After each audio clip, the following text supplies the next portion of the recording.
Anak-anak Babu Salam, untuk terhindar dari penularan COVID-19, jangan lupa mencuci tangan sesuai aturan ya.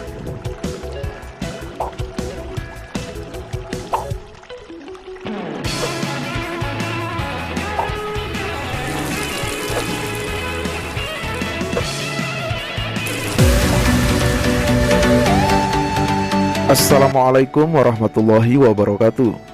Selamat pagi siswa-siswi kelas 9 MTS Babu Salam OSAU. Nah teman-teman, hari ini kita akan melanjutkan materi TIK ya. Untuk materi kali ini berada di halaman 11 pada buku LKS. Silakan dibuka bukunya. Nah pada pertemuan kali ini kita akan membahas mengenai mengenal aplikasi CMS. Nah teman-teman, di era kehidupan yang semakin modern saat ini, mengelola website sudah menjadi kebutuhan dan prioritas utama. Dengan menggunakan website, kita bisa menjajal peluang dan melebarkan bisnis dengan menjadikan website sebagai sarana marketing. Selain itu, bisa juga kita memanfaatkan website sebagai tempat untuk belajar atau hanya sekedar hobi. Nah, kehadiran blog juga menjadi faktor utama meluasnya penggunaan website di masyarakat. Hal ini wajar saja karena syarat memiliki website tidak ribet karena tidak diharuskan menguasai dan menulis coding-coding secara keseluruhan, di mana terdapat setidaknya ratusan baris hanya dalam satu tampilan saja. Karena hal tersebut dianggap terlalu lama dan membuang waktu, maka lahirlah sebuah teknologi bernama blog dan CMS. Jadi, apa sih CMS itu? Dan apa fungsinya, kelebihan, dan macam-macam CMS? Nah, di pertemuan kali ini kita akan membahasnya satu persatu. Selamat belajar dan tetap semangat. Yang pertama adalah definisi dari CMS. Nah, CMS ini singkatan dari Content Management System, atau dalam bahasa Indonesia disebut dengan Sistem Manajemen Konten. Nah, ini merupakan perangkat lunak yang digunakan untuk menambahkan atau memanipulasi, mengubah isi dari suatu situs web. Biasanya, CMS terdiri dari dua elemen, yaitu CMA dan CDA. Nah, CMA sendiri adalah Content Management Application dan CDA adalah Content Delivery Application. Nah, CMA digunakan untuk mengelola konten yang mudah dan biasanya tidak diperlukan pengetahuan khusus dalam bahasa pemrograman web seperti HTML, CSS, JavaScript, dan PHP. CMS pada umumnya memiliki dua tampilan. Pertama, tampilan admin yang berfungsi untuk mengubah tampilan web, memposting artikel atau konten, dan juga untuk menghubungkan ke database. Selain tampilan admin, ada juga tampilan yang kedua, yaitu tampilan user atau front.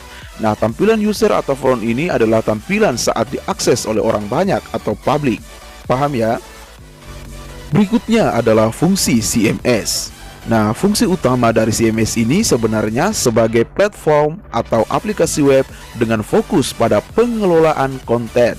Maksudnya, biasanya website atau situs yang menggunakan CMS adalah website yang menyajikan banyak konten atau artikel seperti blog. Nah, CMS ini memudahkan kita melakukan pengeditan artikel secara cepat dan mudah. Kalau kita tidak menggunakan CMS, biasanya semakin blog kita memiliki banyak artikel, maka akan semakin sulit untuk menyortirnya. Karena ketika kita ingin melakukan pengeditan pada artikel yang lama, perlu waktu untuk mencarinya. Namun, jika kita menggunakan CMS, hal tersebut mudah dilakukan. Kenapa? Karena pengguna tinggal melakukan pencarian berdasarkan nama dari judul artikel. Dapat juga melakukan pencarian berdasarkan tanggal posting dan sebagainya, sehingga pasti akan sangat memudahkan pengguna. Paham ya? Nah, selain memberi kemudahan dan efisiensi, CMS memiliki fungsi yang tidak kalah penting, yaitu mampu menjaga kualitas desain dari website kita. Jika teman-teman memiliki tampilan website yang bagus, pastinya hal ini akan menjadi nilai tambah tersendiri bagi suatu web untuk menarik minat dari pengunjung. Jika pada umumnya suatu website tidak menyediakan administrator sebagai sarana pengelolaan web, maka beda halnya dengan CMS. Kenapa? Karena di CMS kita mendapatkannya secara gratis. Nah, contoh salah satunya adalah WordPress Admin yang cukup populer sampai saat ini. Nah, hebat sekali bukan? Berikutnya adalah kelebihan dari CMS. Yang pertama, mudah digunakan. Nah, tidak semua pengguna CMS itu mahir dalam hal teknologi loh. Kenapa? Karena fungsi dasar CMS dalam hal membuat dan mempublish suatu konten sangat mudah dipelajari, bahkan untuk pemula sekalipun. Kelebihan berikutnya adalah total control. Nah, dengan sistem graphic user interface atau biasa disebut dengan GUI, pada CMS Anda dapat dengan leluasa menambahkan, mengedit, atau menghapus konten yang ada pada website Anda tanpa perlu keahlian coding atau desain grafis. Kelebihan berikutnya adalah fresh look and content. Nah, suatu website yang secara rutin diupdate pada bagian desain maupun kontennya akan menimbulkan kesan yang kuat di pikiran para pengguna yang mengunjungi website tersebut. Hal yang sama juga berlaku pada search engine, karena ranking suatu situs dinilai berdasarkan kesegaran kontennya. Kelebihan berikutnya adalah unlimited packs and features. Nah, website yang dikembangkan dengan CMS tidak memiliki limit dalam hal jumlah page, indeks, ataupun subindeks. Dengan bantuan plugin pihak ketiga, Anda bisa meningkatkan fitur dan fungsionalitas website Anda. Benar-benar sangat membantu. Kelebihan berikutnya adalah multiply user. Nah, website berbasis bisnis biasanya diatur dan dikelola oleh tim dengan tugas yang berbeda-beda. CMS membuat kamu bisa membuat banyak user dengan otoritas yang relevan dengan tugas mereka masing-masing.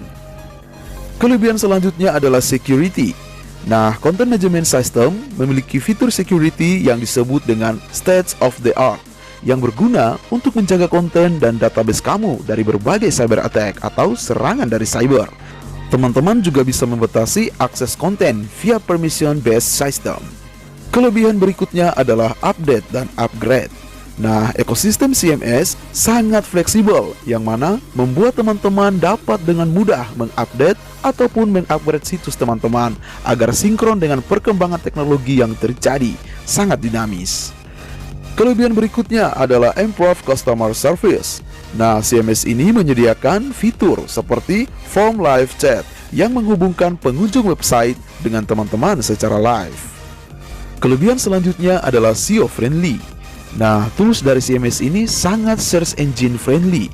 Misalkan, jika teman-teman menginstal plugin Yoast pada website teman-teman, maka teman-teman akan memposting suatu artikel. Nah, pada saat teman-teman memposting artikel, nantinya akan muncul parameter yang menunjukkan baik tidaknya SEO dari artikel yang teman-teman buat. Paham ya? Kelebihan yang terakhir adalah huge saving. Nah, mayoritas dari CMS yang tren dan banyak digunakan bersifat open source atau gratis.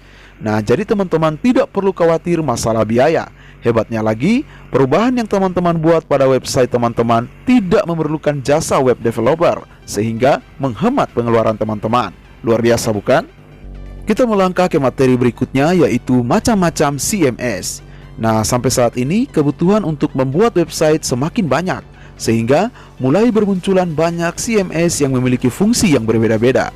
Berikut ini adalah macam-macam CMS website yang sedang populer dan sering digunakan. Yang pertama adalah WordPress. Nah, CMS jenis ini merupakan yang terbaik dan paling sering digunakan hingga saat ini. Perangkat lunak ini bersifat open source atau sumbernya terbuka dan menggunakan bahasa PHP, serta pengelolaan database menggunakan MySQL. Nah, WordPress ini banyak digunakan sebagai CMS atau Content Management System untuk mengolah personal blog atau blog suatu perusahaan. Sebagai suatu blog, WordPress ini dianggap memiliki responsibel kuat terhadap mesin pencarian di Google. CMS berikutnya adalah Drupal. Nah, sama halnya dengan WordPress tadi, perangkat lunak yang satu ini juga bersifat open source atau gratis. Dan sampai saat ini, sudah ada ribuan komunitas atau pengembang web di seluruh dunia yang mengembangkan dan merawatnya. Nah, CMS ini menggunakan lisensi GPL atau General Public License. Nah, dibangun dengan menggunakan bahasa PHP. Drupal ini juga dapat dipasang pada beberapa jenis database, seperti MySQL, PostgreSQL, SQLite, MariaDB, dan lain-lain. CMS berikutnya adalah Joomla.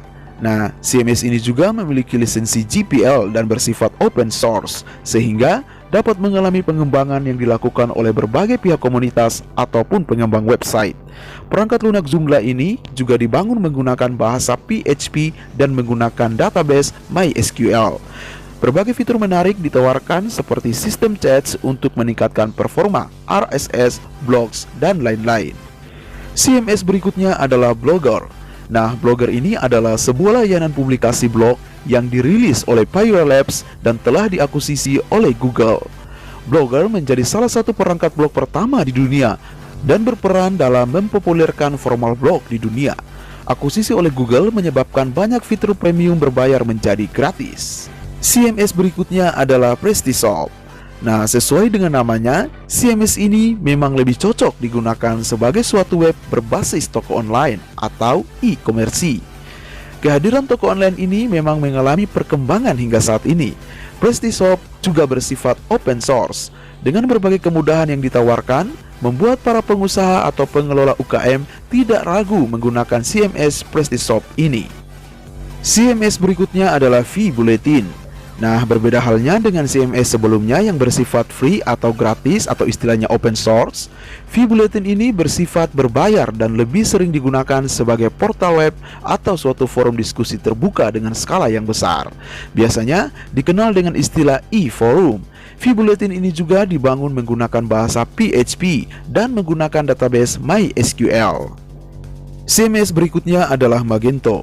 Nah, sama halnya seperti PrestiShop dan Drupal tadi, CMS Magento ini juga lebih cocok digunakan untuk e-commerce atau toko online dengan fitur yang lengkap dan sangat menarik. Pada awalnya Magento bersifat open source, sehingga berbagai macam pengembangan dapat dilakukan. Namun saat ini juga masih tersedia versi komersil atau enterprise. Nah teman-teman, selesai sudah materi untuk pembelajaran kali ini. Selanjutnya silakan teman-teman mengerjakan soal ini. Setelah selesai mengerjakan, dikirim ke WA pribadi Pak Sawal. Ingat, batas pengiriman tugas hanya sampai jam 3 sore. Tetap semangat dan selalu ceria. Akhirul kalam, wassalamualaikum warahmatullahi wabarakatuh.